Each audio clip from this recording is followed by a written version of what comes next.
नमस्कार पुष्पालक मित्रांनो, स्वागत आहे आपल्या पेट गुरु या युट्यूब चॅनलवरती. मित्रांनो, पावसाळ्याच्या दिवसामध्ये आपल्याला आपल्या पशूंमध्ये सर्वात जास्त होणारा किंवा आढळणारा जो काही आजार आहे तर तो म्हणजे मास्टायटिस, ज्यालाच आपण स्तनदाह किंवा कासदाह म्हणतो. मग मित्रांनो, या पावसाळ्याच्या दिवसामध्ये आपल्या पशूंमध्ये हा आजार होण्यापाठीमागची कुठली कारणं असू शकतात? आपण आपल्या पशूंना या आजारापासून कशा पद्धतीने वाचवू शकतो? आणि आपण आपल्या पशूंमध्ये हा आजार झाल्यावरती आपल्याला त्या ठिकाणी कुठली लक्षणं पाहायला मिळत असतात? तर या विषयावरती आज आपण सविस्तर माहिती घेणार आहोत. मित्रांनो, मास्टायटिस हा जो आजार आहे तर तो अत्यंत त्या ठिकाणी खर्चिक आहे. कारण या आजारामध्ये आपल्या पशूंच्या दुधाचे जे काही उत्पादन आहे तर ते खूप जास्त प्रमाणामध्ये घटलेले असते आणि सोबतच आपल्या पशूंच्या त्यांना झालेला जो काही आजार आहे तर तो ठीक करण्यासाठी होणारा जो काही उपचार खर्च आहे तर तो देखील खूप जास्त प्रमाणामध्ये होत असतो. त्यामुळे दोन्हीही साईडनी आपल्याला जे काही तोटे आहेत तर ते या आजारामध्ये सहन करावे लागत असतात. मग मित्रांनो, आजच्या व्हिडिओमध्ये आपण हे देखील पाहणार आहोत की आपण या आजारापासून आपल्या पशूंना कशा पद्धतीने त्या ठिकाणी वाचवू शकतो. मित्रांनो, आपल्याला जर आपल्या गोठ्यामध्ये आपल्या पशूंमध्ये मास्टायटिस या आजाराच्या समस्या त्या ठिकाणी वारंवार दिसत असतील आणि आपल्याला आपल्या पशूंमध्ये होणारा हा मास्टायटिस आजार त्या ठिकाणी कमी करायचा असेल तर आजचा व्हिडिओ आपण पूर्ण पहा. मित्रांनो, व्हिडिओला सुरुवात करण्याआधी आपल्याला एक विनंती आहे, आपण जर चॅनलवरती नवीन असाल तर चॅनलला सबस्क्राईब करा. आपल्याला जर व्हिडिओ आवडला तर व्हिडिओला लाईक करा आणि आपले जे पशुपालक मित्र आहेत त्यांना सुद्धा व्हिडिओ नक्की शेअर करा. मित्रांनो, सुरुवातीला आपण पाहूया की मास्टायटिस या आजाराचे मुख्य असे कुठले दोन प्रकार आहेत. तर यामध्ये मित्रांनो, आपल्याला पहिला जो काही प्रकार आहे तर तो म्हणजे क्लिनिकल मास्टायटिस, ज्यालाच आपण लक्षणे दाखवणारा मास्टायटिस म्हणू शकतो. आणि दुसरा जो काय आहे तर तो म्हणजे सब क्लिनिकल मास्टायटिस. मित्रांनो, हा जो पहिला प्रकार आहे तर तो म्हणजे क्लिनिकल मास्टायटिस. तर या मास्टायटिसमध्ये आपल्याला आपल्या पशूंमध्ये विविध प्रकारची लक्षणं ही पाहायला मिळतात. यामध्ये आपल्या पशूंच्या काशेला सूज येणे, आपल्या पशूंच्या काशेचा रंग लालसर होणे, आपल्या पशूंच्या सडांना सूज येणे, आपल्या पशूंच्या सडामधून दूध खराब येणे, यामध्ये पिवळसरपणा असेल, पाण्यासारखे दूध असतील, गाठी असतील किंवा दुधासोबत रक्त येणे, तर यांसारखी लक्षणं त्या ठिकाणी पाहायला मिळतात. आपल्या पशूंच्या काशेला सडाला जी काही सूज आलेली आहे तर त्यामुळे आपले पशु आपल्याला दूध न काढून देणे, लाथा मारणे, आपल्या पशूंना ताप येणे, आपल्या पशूंची भूक कमी होणे किंवा चारा कमी खाणे, तर यांसारखी लक्षणे त्या ठिकाणी आपल्याला आपल्या पशूंमध्ये क्लिनिकल मास्टायटिस झाल्यावर पाहायला मिळतात आणि आपण सहज त्या ठिकाणी ओळखू शकतो की आपल्या पशूंमध्ये त्यांना मास्टायटिस या आजाराची लागण ही झालेली आहे. मित्रांनो, दुसरा जो काही प्रकार आहे तर तो म्हणजे सब क्लिनिकल मास्टायटिस. मित्रांनो, या सब क्लिनिकल मास्टायटिसमध्ये आपल्याला आपल्या पशूंमध्ये कुठल्याही प्रकारची लक्षणं त्या ठिकाणी पाहायला मिळत नाही. यामध्ये एकच जे काही मुख्य लक्षण आपल्याला दिसते तर ते म्हणजे आपल्या पशूंच्या दुधाचे जे काही उत्पादन आहे तर ते हळूहळू कमी होताना आपल्याला पाहायला मिळत असते. तर त्या ठिकाणी मग मित्रांनो, आपण कॅलिफोर्निया मास्टायटिस टेस्ट, ज्यालाच आपण CMT टेस्ट किट म्हणतो, तर हिचा वापर करूनच त्या ठिकाणी आपण या सबक्लिनिकल मास्टायटिसची ओळख त्या ठिकाणी करू शकतो. मित्रांनो, यांसारखी लक्षणे आपल्याला आपल्या पशूंमध्ये ज्यावेळेस त्यांना मास्टायटिस आजार होतो तर पाहायला मिळत असतात. मग मित्रांनो, आता आपण पाहूया की आपल्या पशूंमध्ये त्यांना मास्टायटिस हा आजार होण्यापाठीमागची कारणं कुठली आहेत.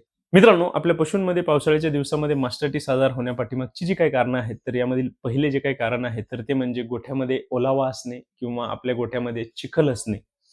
मित्रांनो, आपल्या गोठ्यामध्ये ज्यावेळेस ओलावा असतो किंवा चिखल असतो तर त्या ठिकाणी बॅक्टेरियाची वाढ सुद्धा जलद गतीने होत असते आणि जर आपल्या पशूंच्या सडामधून बॅक्टेरियाने आतमध्ये प्रवेश त्या ठिकाणी केला तर आपल्या पशूंमध्ये त्यांना मास्टायटिस आजार होऊ शकतो.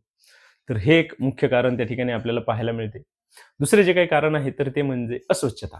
मित्रांनो, आपल्या गोठ्यामध्ये अस्वच्छता असेल तर त्या ठिकाणी सुद्धा आपल्याला आपल्या पशूंमध्ये वारंवार मास्टायटिसच्या समस्या पाहायला मिळू शकतात किंवा आपण दूध काढण्याची जी काही आपली पद्धत आहे ती जर चुकीची असेल तर त्या ठिकाणी सुद्धा आपल्याला मास्टायटिस आजार होऊ शकतो. यामध्ये दूध काढणाऱ्या व्यक्तीचे जे काही हात असतील तर ते अस्वच्छ असतील, आपण मिल्किंग मशीनने त्या ठिकाणी दूध काढत असाल, ती जर अस्वच्छ असेल तर अशा ठिकाणी सुद्धा आपल्याला आपल्या पशूंमध्ये वारंवार मास्टायटिस होण्याच्या समस्या पाहायला मिळू शकतात. त्यासोबतच आपल्या पशूंच्या सडाला जर कुठल्याही प्रकारची जखम झालेली असेल तर त्या ठिकाणी सुद्धा आपल्याला आपल्या पशूंमध्ये या पावसाळ्याच्या दिवसामध्ये वारंवार मास्टायटिस आजार त्या ठिकाणी होऊ शकतो. आणि जर आपल्या पशूंमध्ये त्यांना पावसाळ्याच्या दिवसामध्ये दूध गळतीच्या समस्या असतील तर त्या ठिकाणी सुद्धा आपल्या पशूंमध्ये वारंवार मास्टायटिस आजार त्यांना त्या ठिकाणी होऊ शकतो. तर यांसारखी मुख्य कारणे त्या ठिकाणी आपल्याला आपल्या पशूंमध्ये पावसाळ्याच्या दिवसांमध्ये मास्टायटिस होण्याच्या पाठीमागे पाहायला मिळत असतात. मित्रांनो, आता आपण पाहूया की आपण आपल्या पशूंमध्ये कुठल्या प्रकारच्या उपाययोजना त्या ठिकाणी करू शकतो आणि आपल्या पशूंमध्ये होणारा हा जो मास्टायटिस आजार आहे तर तो कमी करू शकतो. मित्रांनो, मास्टायटिस या आजारापासून आपल्याला जर आपल्या पशूंना वाचवायचे असेल किंवा या आजारापासून दूर ठेवायचे असेल तर त्या ठिकाणी आपण पुढील प्रमाणे उपाययोजना या करू शकतो. यामध्ये सर्वात पहिली आणि महत्त्वाची जी काही उपाययोजना आहे तर ती म्हणजे आपला गोठा जो आहे तर तो कोरडा ठेवणे, स्वच्छ ठेवणे अत्यंत महत्त्वाचे आहे. तसेच आपल्या गोठ्यामध्ये आपण जंतनाशक जे काही औषध येतात तर त्यांची फवारणी करणे गरजेचे आहे, की ज्यामुळे आपल्या गोठ्यामध्ये असणारे जे काही बॅक्टेरिया आहेत तर त्यांचा नायनाट होईल आणि आपल्या पशूंमध्ये होणारा मास्टायटिस आजार त्या ठिकाणी टाळण्यासाठी आपल्याला मदत होईल.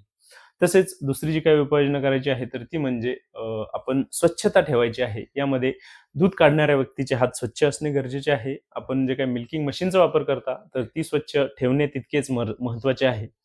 त्यामुळे सुद्धा आपल्याला मास्टायटिस आजार कमी करण्यासाठी फायदा होऊ शकतो. त्यासोबतच आपण डिपिंगचे जे काही सोल्युशन आपल्याला मार्केटमध्ये येतात, तर त्यांचा वापर आपण आपल्या पशूंची धार काढल्यानंतर त्यांचे सड बुडवण्यासाठी करू शकतो आणि त्यामुळे आपल्या पशूंच्या सडाचे जे काही छिद्र आहे, तर ते लवकर बंद होऊन आतमध्ये जाणारा जो काही बॅक्टेरिया आहे, तर त्याला प्रतिबंध करून आपण त्या ठिकाणी मास्टायटिस आजार हा टाळू शकतो. त्यासोबतच मित्रांनो, आपल्या पशूंच्या सडाला जर कुठल्याही प्रकारची जखम असेल, तर ती लवकरात लवकर आपण ठीक करणे गरजेचे आहे किंवा आपल्या पशूंमध्ये त्यांना दूध गळतीसारख्या समस्या असतील, तर त्यावरती आपण तात्काळ जे काही औषध उपचार आहे, तर तो त्या ठिकाणी करणे अत्यंत महत्त्वाचे आहे. तसेच मित्रांनो, आपण आपल्या पशूंची जी काही कास आहे, तर तिची इम्युनिटी वाढवणे सुद्धा अत्यंत महत्त्वाचे आहे. यामध्ये मग आपण बायोटिन असेल, व्हिटॅमिन ई असेल, सेलेनियम असेल, यांसारख्या सप्लिमेंट्सचा सुद्धा त्या ठिकाणी वापर करू शकतो आणि आपल्या पशूंच्या काशीची इम्युनिटी ही वाढवू शकतो. मित्रांनो, आजच्या व्हिडिओमध्ये आपण आपल्या पशूंमध्ये त्यांना पावसाळ्याच्या दिवसामध्ये होणारा जो काही मास्टायटिस आहे, तर हा आजार झाल्यावरती कुठली लक्षणं पाहायला मिळतात, आपण कशा पद्धतीने आजार त्या ठिकाणी टाळू शकतो, ह्या आजाराचे प्रकार कुठले आहेत, तर या विषयावरती सविस्तर माहिती घेतलेली आहे. मित्रांनो, आपल्याला जर आपल्या गोठ्यामध्ये, आपल्या पशूंमध्ये वारंवार मास्टायटिसच्या समस्या त्या ठिकाणी येत असतील, तर आपण पुढील प्रमाणे जे काही उपाययोजना आहेत, तर त्या ठिकाणी करून पहा. आपल्याला नक्कीच चांगला फायदा त्या ठिकाणी पाहायला मिळेल. मित्रांनो, आपल्याला जर आजचा व्हिडिओ आवडला असेल, तर व्हिडिओला लाईक करा. आपण जर चॅनलवरती नवीन असाल, तर चॅनलला सबस्क्राईब करा आणि आपल्याला जर कुठल्याही प्रकारच्या शंका असतील, तर कमेंट बॉक्समध्ये मला नक्की कळवा. धन्यवाद.